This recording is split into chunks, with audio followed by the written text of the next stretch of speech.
Alhamdulillah wahdah, wassalatu wassalamu ala man la nabiyya ba'dah wa ala alihi wa sahbihi wa man tabi'ahu huda wa ba'du. Yang saya hormati Bapak dan Ibu jamaah salat tarawih, saudara-saudara semua, seluruh yang hadir, mudah-mudahan semuanya dirahmati oleh Allah Subhanahu wa taala. Amin Allahumma. Pertama, kita patut bersyukur pada Allah bisa hadir dan bertemu kembali dengan bulan suci Ramadan, suatu kesempatan yang terbaik yang harus kita gunakan dengan sebaik-baiknya. Syukurnya itu dengan berpuasa di siang hari dan beribadah qiyamul lail di malam hari. Kita sering mendengar hadis Nabi, man shoma Ramadan imanan wa ihtisaban ghufira lahu ma taqaddama min dhanbi. Ya, terus di hadis lain, man qama Ramadan imanan wa ihtisaban ghufira lahu ma taqaddama min dhanbi.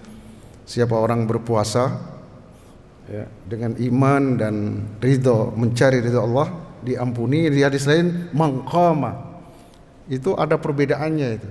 Jadi Nabi bilang man shoma, terus man qama, itu bukan karena lupa. Itu dua hal yang berbeda. Man shoma Ramadan itu artinya berpuasa di siang hari, min tulu'il fajri ila ghurubis syams, ya, dari terbit fajar sampai terbenam matahari. Nah, kalau qoma itu artinya berdiri. Maksudnya beribadah di malam hari, qiyamul lail. Ya, seperti yang kita lakukan ini. Jadi di siang hari berpuasa, di malam hari qiyamul lail. Itu yang man qoma Ramadan. Jadi itu bukan Nabi lupa. Beda maknanya. Man shoma berpuasa di siang hari, man qama Ramadan beribadah di malam hari. Yang dalam istilah fikih disebut qiyamul lail. Salat tarawih masuk qiyamul lail, nanti tahajud waktu sahur. Ya. Deres atau tadarrus baca Al-Qur'an dan iktikaf.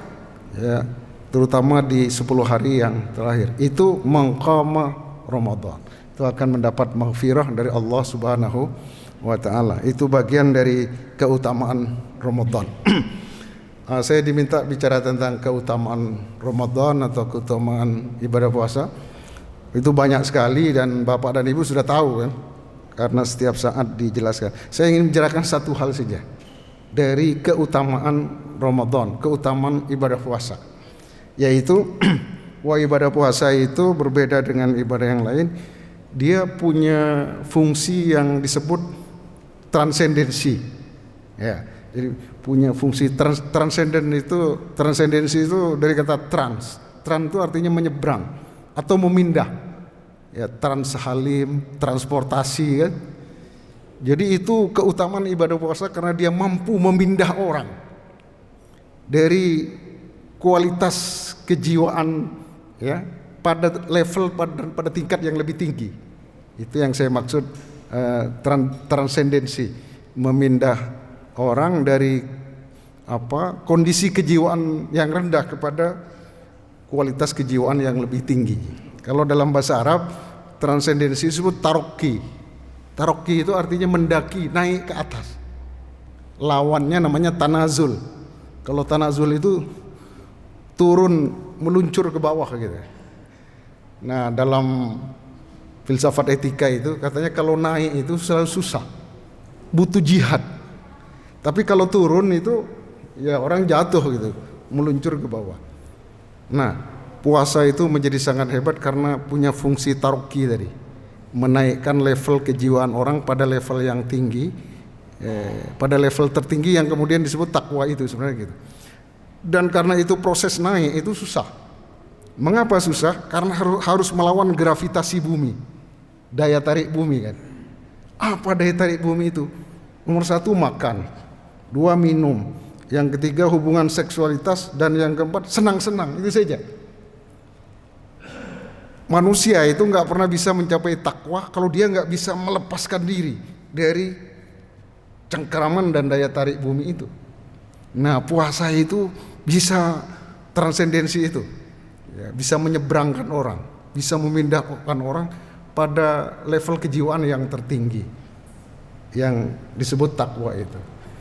Nah, mohon izin Bapak dan Ibu, saya ingin menyampaikan level-level kejiwaan yang dikenal di dalam pemikiran Islam. Jadi katanya jiwa itu ada 4 levelnya. Dalam bahasa Arab disebut an-nafas. Ya, di Quran kan juga disebut wa nafsi wa ma sawwaha, misalnya gitu. Jadi nafas itu ada 4 level. Jiwa, kondisi kebatinan. Yang pertama, yang paling rendah itu disebut an-nafsun nabat, jiwa tumbuh-tumbuhan. Nah, jiwa tumbuh-tumbuhan itu domainnya 2. 1 makan, 2 minum. Kan tanaman kita itu kalau nggak disiram, nggak dikasih pupuk, mati kan?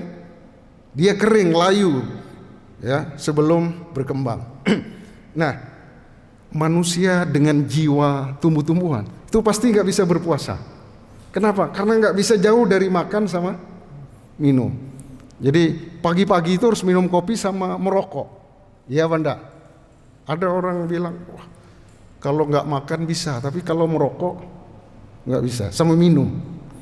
Itu manusia tapi mentalnya itu masih yang rendah, mental tumbuh-tumbuhan, nggak bisa berpuasa deh. Nah, yang kedua ada yang disebut an-nafsul hayawan. Nah, itu nafas jiwa kebinatangan, jiwa hayawan. Domainnya juga 2 katanya. Yang pertama itu bergerak, menerkam, mencari mangsa, gitu. Merampok, merampas, dan makan apa saja. Dia tidak kenal halal dan haram. Itu memang domainnya mental kebinatangan. Yang kedua tadi, ya, memuaskan nafsu birahi. Kira-kira begitu. Ruang geraknya hewan itu ya itu saja. Memangsa, menerkam gitu, dan enggak kenal itu halal haram, dan pemuasan nafsu birahi, dan tidak kenal itu milik siapa. Ya, itu kerjanya begitu. Jadi mental binatang itu win-lose. Win-lose itu dia kalau berani menerkam, kalau takut dia lari, gitu saja.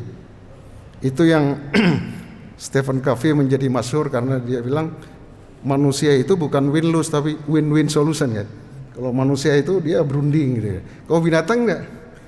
Tapi kalau manusia mentalnya hewan, dia juga nggak bisa berpuasa. Karena dia setiap hari merampok dia. Setiap hari dia nggak bisa melepaskan diri dari apa yang diharamkan oleh Gusti Allah. Tidak bisa. Makanya ada lagi yang ketiga lebih tinggi. Itu disebut an-nafsul insan. Jiwa manusia. Jadi belum tentu manusia jiwanya manusia. Ya Banda. Kalau nafsul insan itu tinggi itu. Yang dimaksud jiwa manusia itu jiwa berpikir, jiwa kecerdasan. Domainnya 2 kan. Pertama bekerja, dan yang kedua berprestasi. Itulah manusia sebenarnya. Berpikir yang sekarang bahasanya kecerdasan itu. Ya, kecerdasan intelektual, kecerdasan emosional. Kira-kira kalau jiwa manusia, akalnya itu udah bisa mengendalikan nafsunya kira-kira gitu. Maka dia bisa bekerja dan berprestasi. Ya, itu jiwa manusia. Disebut jiwa berpikir, an-nafsun natiqah. Sangat habut, sangat dia tinggi. Tetapi masih ada lubang-lubangnya. Nah, ada bocornya. Itulah yang ingin ditutup oleh ibadah puasa. Apa bocornya? Katanya suka sombong. Sudah berprestasi itu kan sombong. Yang kedua suka bohong, masih suka bohong. Masih iri hati sama tetangganya, masih dengki dengan temannya, saling sikut di kantor, ya kan? Jegal menjegal. Ya, itu lubang-lubang. Itu lubang-lubang, bocoran-bocoran ya, yang ada di dalam an-nafsul insani. Dan itu yang sebenarnya ingin ditutup ya, di dalam ibadah puasa. Ya, makanya dikatakan dalam hadis yang sering diceramahkan, 4 hal membatalkan ibadah puasa, membatalkan pahalanya, membatalkan substansinya. Apa? Bohong. Ya. Si bohong itu, ya itu bocor itu kan gitu. Itu yang mestinya ditutup, ya kan? Dengki, iri hati dan seterusnya. Itu membatalkan substansi puasa. Nah, Ini puncak jiwa yang tertinggi, itu disebut an-nafsul malakut, ya, jiwa malaikat. Maksudnya apa? Jiwa kebenaran, jiwa kesejatian.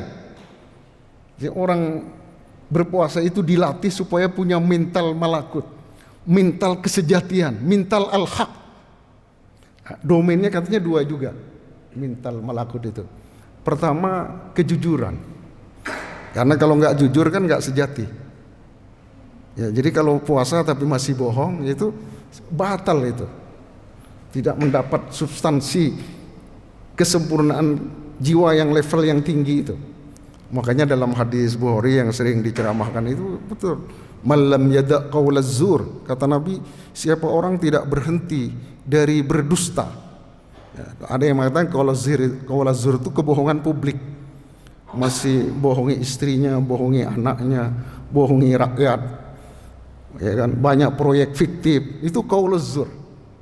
Itu kata Nabi meskipun berpuasa itu Allah tidak butuh katanya, ya. Falaisa lillahi hajah min ayyada ta'amahu wa syarabahu.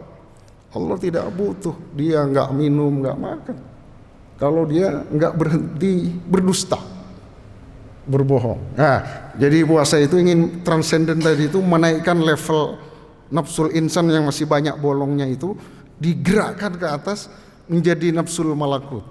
Jiwa takwa itu malakut itu. Jiwa kesejatian. Domainnya kejujuran. Dia enggak bohong, dia enggak dengki, dia enggak menghasut saudaranya dan seterusnya. Dan level dan domain yang kedua itu kepatuhan. Karena takwa itunya kepatuhan. Dan malaikat itu di surat Al-Mulk, mohon maaf nanti saya dikoreksi kalau salah, itu dikatakan memang mentalnya itu kepatuhan. Karena dikatakan malaikat itu enggak pernah durhaka sedikit pun sama Allah. Manusia yang baik sekalipun ada durhakanya, tapi malaikat tidak.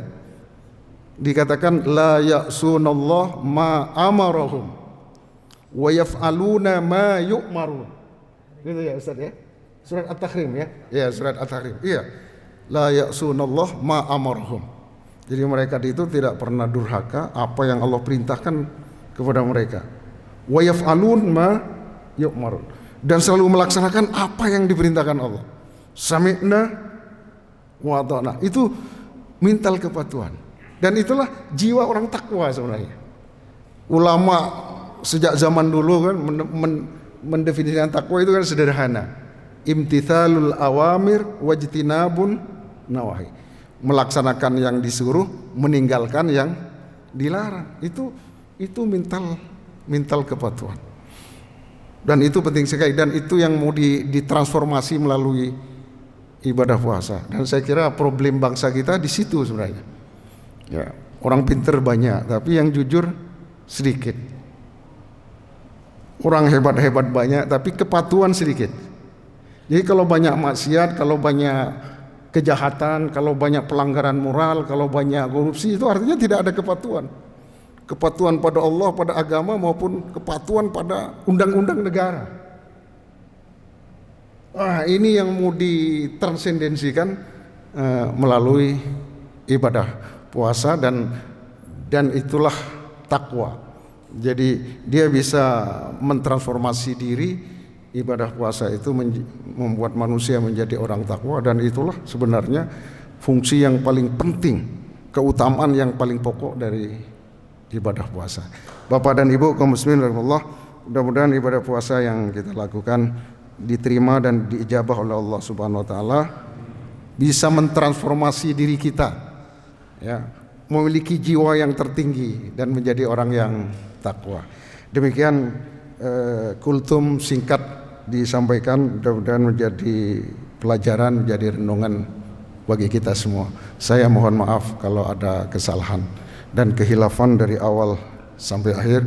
Wabillahi taufik wal hidayah, wallahul muwaffiq ila aqwamit thoriq. Assalamualaikum warahmatullahi wabarakatuh.